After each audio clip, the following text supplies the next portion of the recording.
Examination malpractice is on the increase. We are trying to solve the problem. We are trying to eradicate it, but we will not be able to eradicate it because the cause of examination malpractice is ignored. One of the cause of examination malpractice is when you promote students to the next class when they are not qualified to be promoted.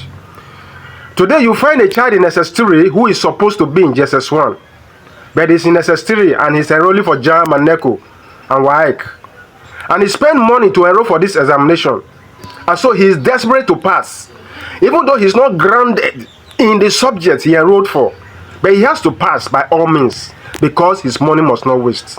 How did he get to SS3 without being able to be a student who can write exam for himself and pass? Because promotion in our secondary schools have been compromised. Children are now promoted when they have not passed the examination that they wrote. You will find children in secondary school who are supposed to be in primary school. Why did I say they are supposed to be in primary school? They cannot read, they cannot write, but they were promoted. You will find children in senior secondary school who are supposed to be in JSS1 because at that time they have not grasped the basics of the subjects that they are meant to be taught. You want to teach a student mathematics, physics and chemistry in SS1, but he does not understand basic arithmetics. If you say 100 divided by 4, he cannot do it. If you say 3 times 300, he cannot do it. How will such a student understand mathematics, physics and chemistry that is taught in SS1, SS2 and SS3 syllabus? It's not possible. So the teachers will now be struggling. They are trying hard to make this child to understand this subject, but they are going to fail because when there is no foundation, there cannot be a wall and there cannot be a roof. And why are students being promoted when they don't deserve the next class? It is the parents that want it so. They want their children to rush through school so that they will spend less. And the proprietors themselves, especially in the private schools, they dance to the tune of the parents, because if they refuse to promote a child that fails, the parent will take this child and take them to another school where they will be accepted. So the proprietors are dancing to the tune of the parents, and the child is being promoted when he is not ready for the next class. That is why you will find a child in SS1 who cannot read and write effectively, who cannot write from dictation, but he is there because his parents want him to be there. And the proprietor and proprietress, the school authority, they tolerate his being there, because if they don't, they will lose the student to another school. This is what is causing examination malpractice. If we want examination malpractice to stop, let us stop promoting students to the next class when they don't deserve it. Let them repeat. There's nothing bad in repeating.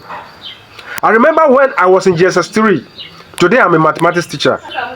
When in JSS3 I failed mathematics, I was very bad in it. In those days, when you fail a subject in the JSS3 WAEC, you will have to resit the subject. So I failed mathematics and I had to resit the mathematics. And if you fail after receipt, you will now repeat the class. That was when I started taking mathematics very serious. And that was when my story changed and I became very good in mathematics. Today I'm a maths teacher. If I had not repeated or recited, do you think that I would have buckled up to study hard and become good in it? I would not. So we are the ones actually encouraging examination malpractice. How are we doing it? We are compromising our examination standards. We are compromising our promotion conditions and standards.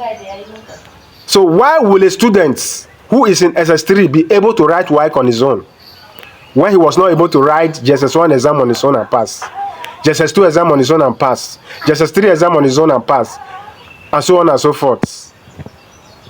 If the foundation be destroyed, what can the righteous do? Let's go back to this grassroots. Let's make sure that a student passes an exam before he's promoted.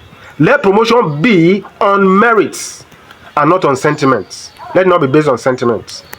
This is my own prescription to the solution to examination malpractice. There might be other solutions, I don't doubt, but I am looking at it from this angle. Let me know what you think in the comment section. And don't forget, my name is Bode Okedayo. I am an educationist, a writer and a poet.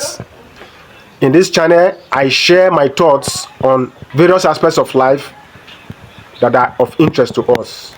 The goal is to make you and myself and the world a better place. Thank you.